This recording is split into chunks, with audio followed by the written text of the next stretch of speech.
জুলাই শহীদ স্মৃতি ফাউন্ডেশন থেকে সরে দাঁড়ালেন বৈষম্য বিরোধী ছাত্র আন্দোলনের সমন্বয়ক সার্জিস আলম। এতদিন ফাউন্ডেশন দর্শক এমাত্র কিন্তু সমাবেশের মাঝখানে কিন্তু গণধোলা দিচ্ছে ছাত্র শিবির। বাদ দিয়া আমাদেরকে এই ধরনের অতর্কিত হামলা করে ভাই আমরা কি পাইলাম ভাই? এর বিনিময়ে ভাই আমরা কি পাইলাম? এই যে আজকে যে আমাদের ঘটনাটা আমগো কি অবস্থা, সবাই মারি খাইছে। বারবার পরিচয় দিছি এবং কি তারা আমাদের আইডেন্টিফাই করার পর তারা আমাদের কেন হামলা করবে ভাই? বিরোধী ছাত্র আন্দোলনের মধ্যে আবার বৈষম্য সৃষ্টি হয়েছে। মুক্তিযুদ্ধের সময় যেভাবে বঙ্গবন্ধুকে হাইলাইট করে মুক্তিযুদ্ধের একক টেন্ডার আওয়ামী লীগ নিয়ে যে একনায়কতন্ত্র কায়েম করে আজকে দেশ থেকে পলায়ন করেছে, বৈষম্য বিরোধী ছাত্র আন্দোলনের যে প্যানেল তারা যদি মনে করে যে তারা একারা সফলতা অর্জন করেছে, শুধু সমন্বয়করা কয়েকজন মিলে এই কাজ করেছে, সমন্বয়করা এবার বাটে পড়েছেন, দেশের এরকম একটু অবস্থা খারাপ করে দিবে। আর কিছুদিন অপেক্ষা করেন, বিএনপি যখন আরো ক্ষমতায় আসবে এদের কিন্তু আবার লাঞ্ছনা আরো বেড়ে যাবে, এদের অবস্থা রাস্তাঘাটে পিটিয়ে মারবে, এরকম একটি সিচুয়েশন হবে সমন্বয়কদের বিরুদ্ধে। এরকমই ঘটনা ঘটে, কেননা তারা যদি কোনোভাবে বিএনপির সঙ্গে একটা খারাপ আচরণ হয়ে যায়, এদিকে তো আওয়ামী লীগের খারাপ আচরণ আছে, তাহলে কিন্তু তাদের টিকে থাকা বাংলাদেশের অবস্থা খুব খারাপ হবে। যেমন নুরুল হক নূর যে কাজগুলো করেছিল ওই সময় মাঠ খাইতে খাইতে অবস্থা শেষ হয়ে গেছে, ঠিক ওই রকম হবে এবার সমন্বয়কদের। সন্ধ্যা চলুন প্রতিবেদনটি দেখবেন, নাটকের সম্পূর্ণ ভিডিও দেখুন এবং চ্যানেলের জন্য নতুন হয়ে থাকে তো অবশ্যই চ্যানেলটিকে সাবস্ক্রাইব করবেন। চলুন, আপনাদের পাশে ছিলাম, আমাকে এত কিছু হয়েছে ভাই, আপনারা জানা, আমরা যদি না থাকতাম ভাই, আপনারা যদি না থাকতেন তাহলে তো একটু আসা যাইতো না। এখন আমাদেরকে বাদ দিয়া আমাদেরকে এই ধরনের অতর্কিত হামলা করে ভাই আমরা কি পাইলাম ভাই? এর বিনিময়ে ভাই আমরা কি পাইলাম? এই যে আজকে যে আমাদের ঘটনাটা আমগো কি অবস্থা, সবাই মারি খাইছে। বারবার পরিচয় দিছি এবং কি তারা আমাদের আইডেন্টিফাই করার পর তারা আমাদের কেন হামলা করবে ভাই? আসছিলাম গতকালকে ডেমরাতে যে সম্মেলনটা হয় ওখানে কেন্দ্রীয় সমন্বয়ক রিবাত রশিদ ভাই এবং রনি ভাই ছিলেন। ওখানে জাতীয় বিশ্ববিদ্যালয়ের কিছু ছেলেপেলে আমাদের অ্যাটাক করে, আমাদের জাতীয় বিশ্ববিদ্যালয়ের বাদশা ভাই ছিলেন, আরো অনেকেই ছিলেন, কিন্তু ওখানে আক্রমণ করে। সেই প্রেক্ষাপটে আমরা এখানে আসি তাদের কাছে বিচার চাওয়ার জন্য। আমরা এখানে বসার পরে তাদের কাছে বিচার চাওয়ার ভর্তি তো তার পরিচিত তার ছোট বোন আসছে, তার একটা বন্ধু আসছে, যদি তাদের রাজনৈতিক পরিচয় তারা হচ্ছে ছাত্রলীগের পরিষদ করে, তাদেরকে টেনে নিয়ে যাচ্ছিল। তারপর আমাদের মধ্যে আরেকটা ছেলে ছিল, সে হচ্ছে ইস্ট পড়ে, সে বৈষম্য ছাত্র আন্দোলনের অংশগ্রহণ করে, তার চোখে এখনো গুলি আছে, তাকে পর্যন্ত টেনে নিয়ে গেছে। কেবলমাত্র সে বলছে ফার্স্টেশনের দিক থেকে যে বৈষম্য ছাত্র আন্দোলনের কোনো সমন্বয়কে বলতেছি না, তারা কিছু করতেছে না, এই জন্য কেবলমাত্র তাকে ধরে নিয়ে গেছে। তাহলে সেখানে বলেন সেখানে বাক স্বাধীনতা কই? সে উগ্র আচরণ করে আমাদের সাথে। কথা বলেন, আমি আসতেছি, বলো। সে তারপরেও আমাদের সাথে উগ্র আচরণ করে, এই তার সাথে কথা কাটাকাটিতে মানে জিনিসটা মানে ব্যাপারটা কি দাঁড়াইছে বুঝি না। মানে শুরু থেকে ওখানে একটা গ্রুপে একটা মিটিং এ ছিল নাকি? তারপর তো আসছিস, আমরা আগে থেকে ওখানে অবস্থান কর্মসূচি করতে ক্লিয়ার ভাবে বলি অবস্থান কর্মসূচি কি কারণে আমরা জাস্ট বসেছিলাম। কালকে যে অবস্থান কর্মসূচি ছিল, আচ্ছা ভাই ক্লিয়ার করে দিচ্ছি এখন ভাই। গতকালকে ডেমরাতে পশ্চিমবঙ্গ একটা সম্মেলন ছিল, ওখানে কেন্দ্রীয় অনেকেই ছিলেন, রিবাত রশিদ ভাই এবং আসাদুদ্দিন রনি ভাই। ওখানে আমাদের জাতীয় বিশ্ববিদ্যালয়ের বাদশা ভাই ছিল। ওকে ফাইন, রিফাত রশিদ দুঃখ প্রকাশ করার জন্য আসছিল নাকি?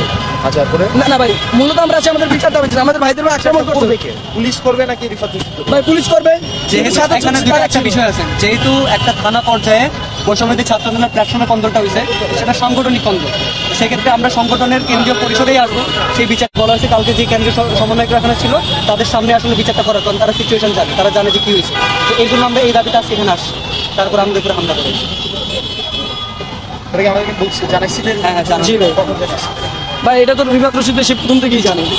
কালকেও রাতেও হয়তো বা যোগাযোগ করা হয়েছে ভাই, আমরা যোগাযোগ করে ট্রাই করছি। যোগাযোগ হয়েছে ইব্রাহিম নিরূপ ভাই জানে ভাই। ইব্রাহিম নিরূপ জানে? হ্যাঁ, ইব্রাহিম নিরূপ অনুষ্ঠানে প্রোগ্রামে আছে, তো সেটা তো ভাই আমরা তো জানাইছি। তুই একটা জানাই আসবি না বা তাই ধর ইব্রাহিম নিরূপ। ভিটামিন ও ফাইবার সমৃদ্ধ ফ্রেশ আটা ময়দা সুজি আপনাকে দিবে সুস্বাস্থ্যের নিশ্চয়তা। ফ্রেশ আটা ময়দা সুজি। তুই বলছিস, তুই কাকে বলছিস? ইব্রাহিম নিরূপ। ইব্রাহিম নিরূপ আছে কোথায় এখন?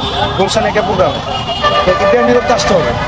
ইব্রাহিম নিরূপ না যদি বলে এখনই হইতে হবে, তো বিষয়টা প্রবলেম একটু। ভাই আমরা তো এখানে সুষ্ঠুভাবে বসেছিলাম, আমরা তো তুই তো বলে আরেকটা গ্রুপ এসে উস্কানি দিছে, আরেকটা গ্রুপ তো আসছে, আরেকটা গ্রুপ পরে আসছে ভাই। আমরা বসে থাকার পরে গ্রুপটা কারা? সেটা ডেমরার। হ্যাঁ, ডেমরা একটা গ্রুপ আসছে, আইসা তোদের উস্কানি দিছে। আমাদের উস্কানি ভিতরে যায় বসছে স্যার, ভিতরে যায় বসছে। হ্যাঁ, ভিতরে যায় রিপিয়া ওই যে, তো 3 দিন করে ভিতরে আমরা বসার জন্য আমরা বলছি ঠিক আছে ভাই।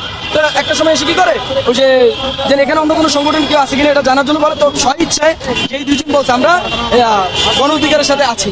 বাট ওই দুজনের হচ্ছে কিছু নামে কালকে যে ছেলেটাকে অ্যাটাক করা হয় ওই ছেলেটার বোন, তো তাদেরকে ভিতরে নিয়ে যায়, ভিতরে নিয়ে যাচ্ছে। তারপরে আর কি জিনিসটা গেমটা বাজে। ঠিক আছে, আমি যতটা বুঝলাম হচ্ছে যে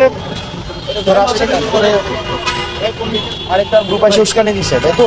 আচ্ছা ফাইন। আমি তো মাত্র দৌড়ে আসলাম শুনে। আমি পাশাপাশি আমাদেরকে আক্রমণ করা হয়েছে, কারণ স্টিল নাও আমাদের 4 জন ঢাকা মেডিকেলে ভর্তি। আচ্ছা ঠিক আছে, আমার কাছে আসিস নাই তো, নীরবের কাছে আসছে। আপনার কাছে আসছে, আপনার সাথে যোগাযোগ আমরা না করি নাই, অন্য কেউ করছে। আপনাকে বলছি আমি আগে পুরো কোনটা উপরে কথা বলেনি। আমরা যখন গণমাধ্যম করতে নিয়েছি, আমরা যখন তথ্য সংগ্রহ করতে চাই, তখন আপনাদের বৈষম্য বিরোধী ছাত্র আন্দোলনের কিছু লোক আমাদেরকে হেনস্থা করেছে, আমাদেরকে জিজ্ঞেস করেছে আমরা দালাল। দেখছেন ভাই, আমরা কি দালালি করেছি? আমরা তথ্য সংগ্রহ করতে কিছু দালালি হতো না। আসলে এই বৈষম্যহীন বাংলাদেশ কোথায় বললেন আপনারা? আচ্ছা আমাকে একটু দেখতে হবে ভাই, আমি যারা যদি এমন এখানে সিসিটিভি ক্যামেরা আছে নিশ্চয়ই ভাই কারো এখানে একটা মোবাইল বাজে করতে ভাই যারা হাতে মোবাইল সংগ্রহ করতে পারিনি, আমাদেরকে ফোন করতে ভাই আমরা মোবাইল কেটে ভিডিও সব ডিলিট করতে। আমাদেরকে মারা হয়েছে, তারপরে কোনো প্রমাণ যেন না থাকে এই জন্য তারা ভিডিও, আমরা ভিডিও হয়তো বা প্রকাশ করতাম না, আপনার কাছে নিয়ে আসতাম ভাই কালকে করতে সবসময়। সেই কাজটা এখন বৈষম্য ছাত্র আন্দোলন করতেছে কিনা? আমরা আমাদের জায়গা থেকে পরিচয় দিচ্ছি যে আমরা গণমাধ্যম করছি, তারপরেও আমাদের সবাই সাক্ষী, এখানে তারা সবাই সাক্ষী, এবং আমাদের পকেট থেকে ফোনও পর্যন্ত বের করতে দেওয়া হচ্ছিল না, এরকম একটা অবস্থা ছিল। আর আমরা যখন নামবো তখন ভাই সিঁড়িতে আমাদের বাধার সম্মুখীন করা হয়। আমি এখানে এসে শুনছি, ওই যে ভাই জানেন আপনি তো সকল শিক্ষার্থীদের কথা শুনলেন, তারা পরিচয় দিচ্ছে তারা বৈষম্য বিরোধী ছাত্র আন্দোলনের সাথে তারা যুক্ত ছিল, এবং বৈষম্য বিরোধী ছাত্র আন্দোলন অন্য আরেকটা তাদের উপর হামলা করেছে। আপনি তো শুনলেন, তো এই বিষয়টা আসলে আপনি তাদেরকে আসলে কি বলবেন? আমি আগে দেখবো, জানবো আরো, একটু যদি এক লাইন বলে দিতেন। এই তো আমি দেখবো আরো জানবো। এখনো ক্লিয়ার করতে পারছেন না আপনি কি? আমি তো ওরাই তো বললো যে দুইটা গ্রুপ, একটা আমরা একটা গ্রুপ উস্কানে দিচ্ছে, ওরা আসছে। আমি আগে পদক্ষেপে দুই গ্রুপের কথা শোনার পর একটা স্টেটমেন্ট দিবেন, আমি একটা তারপরে বুঝতে হবে না সেটা কখন নাগাদ হতে পারে যদি আমি একটু আগে দেখি। আমি পুরো পরিস্থিতিটা আমি মাত্র তো, আপনি তো দেখছেন, আমি মাত্র দৌড়ে আসলাম, আসার পরে এখন আমার পুরো পরিস্থিতির একটু বুঝতে হবে। হাসনাত, আপনি একটু বলবেন যে শিক্ষার্থীরা আপনার কাছে কি জানিয়েছে, তারা কি চাইছে? যে আপনার সামনেই তো ওনারা বললেন, আপনার কাছ থেকে শুনতে চাই যে আপনি আসলে কি শুনলেন। উনি আপনাকে কি মানে মাত্র কি বললেন ওনারা? ঠিক আছে, এখন এই বিষয়ে আপনার আসলে কি বলার থাকবে যদি ছোট্ট গণমাধ্যম কর্মীরা এখানে? আমি দেখবো, জানবো, এবং হচ্ছে ভাই যেটা জানিয়েছেন এটা খুবই কনসার্নিং। আমরা এই ঘটনা চাই না, আমরা এই বিষয়টাকে দেখবো। নতুন বাংলাদেশ বলা হচ্ছে, নতুন বাংলাদেশের গণমাধ্যমগুলো নতুন রূপে কাজ করছে এবং পুরোপুরি দেশের জন্য কাজ করছে, নতুন করে তাদেরকে কাজ করার সুযোগ দেওয়া হচ্ছে কিনা, আর যদি কেউ বাধা দেয় তাতে, সেই ক্ষেত্রে আপনাদের পক্ষ থেকে কি বলা থাকবে?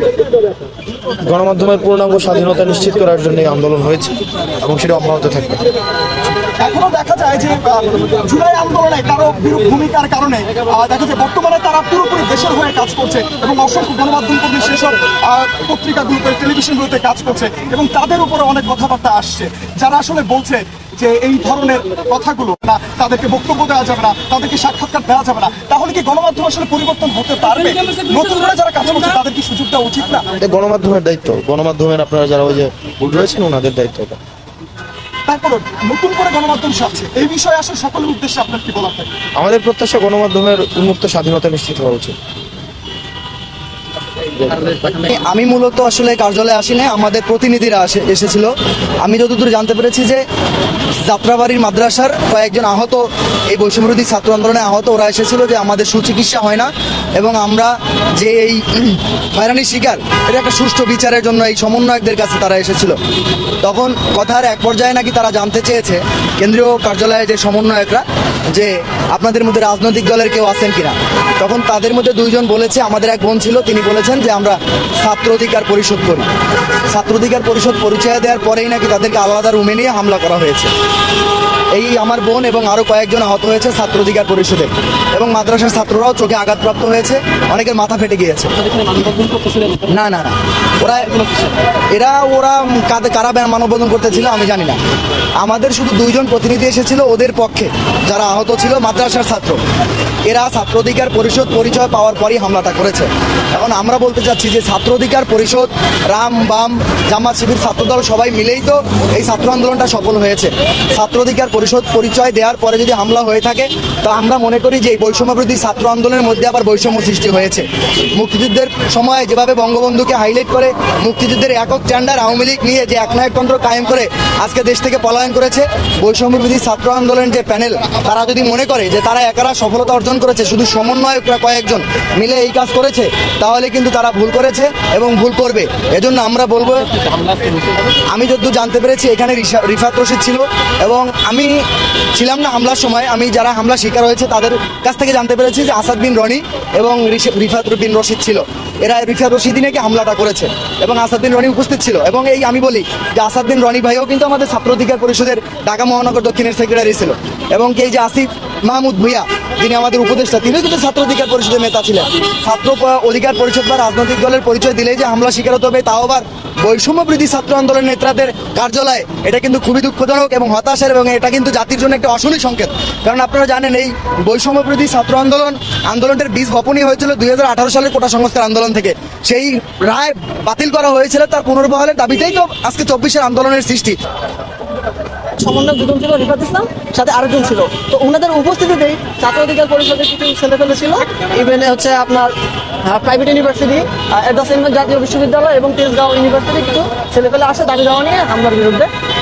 তখনই সমন্বয়ক রিফাত ভাইয়ের উপস্থিতিতে সাথে অন্য কিছু ছেলেপেলে ছিল। কে হামলা করছে সেটা এখনো স্পষ্ট না, সিসিটিভি দেখলে সেটা বলা যাবে। ওই সময়ে হামলা কারা করে তাও স্পষ্ট হয় নাই। এখন হাসনাত ভাই মাত্রই বলে গেছে, হাসনাতুল্লাহ ভাই কিছুক্ষণ আগে সংবাদ মাধ্যম কনফার্ম করতে পারবে কারা হামলা করেছে। তবে এখানে উপস্থিত ছিল হচ্ছে ছাত্র অধিকার পরিষদ, বৈষম্যবিরোধী ছাত্র আন্দোলন এবং প্রাইভেট ইউনিভার্সিটির ছেলেপেলে, জাতীয় জাতীয় বিশ্ববিদ্যালয়ের ছেলেপেলে এবং হচ্ছে তেজগাঁও ইউনিভার্সিটির ছেলেপেলে।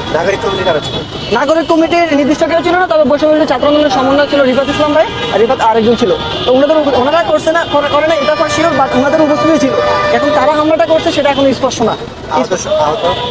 আহত হয়েছে 2 থেকে 3 জন, যারা হচ্ছে যাত্রাবাড়িতে গতকাল যে হামলাটা হয়েছিল ওই হামলার প্রতিবাদে আসছিল এখানে ওনাদের প্রতিবাদ স্বরূপ বক্তব্য দেওয়ার জন্য এবং হচ্ছে দাবি দেওয়া ছিল। তো ওই ঘটনাকেই উদ্দেশ্য করে হামলা করতে এটাও জানতে পারলাম যে জাতীয় ছাত্র অধিকার পরিষদের কিছু ছেলেপেলে ছিল। ইভেন অপর পাশে ছাত্র অধিকার পরিষদের একজন ভাই আছে, এখনো উপস্থিত দাঁড়িয়ে আছে। তো এই হচ্ছে ঘটনা, স্পষ্ট না। হাসিদার বলে আমরা শারীরিকভাবে হামলা, যেটাকে বলে হাত দিয়ে হামলাটা হয়েছে, হাতাহাতি মোটামুটি। এটা হচ্ছে বলতে পারেন যে ভুল বুঝাবুঝি, অথবা হচ্ছে এখন পর্যন্ত কোনো কিছু শিওর না কি হয়েছে।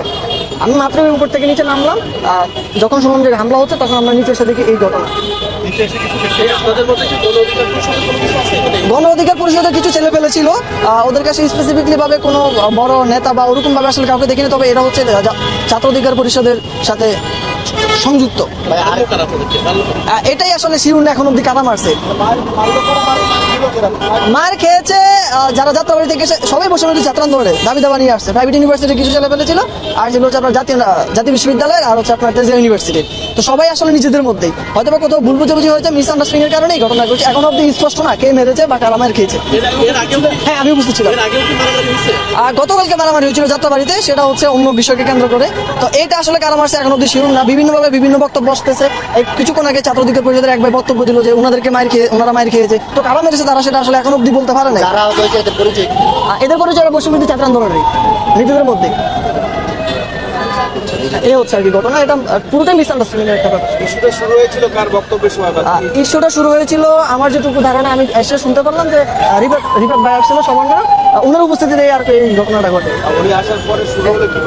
উনি আসার পরে শুরু হয়েছে কিভাবে সেটা বলতে পারবেন। উনি যখন কথা বলতেছিল পিছন থেকে কিছু ছেলে পেলে ওনারাও ছাত্ররা তাদের দাবি দেওয়া জানাচ্ছিল যে যাত্রাবাড়িতে এই ঘটনা হয়েছে, হামলা হয়েছে, হামলার প্রতিবাদে আমরা এখানে দাঁড়াইছি।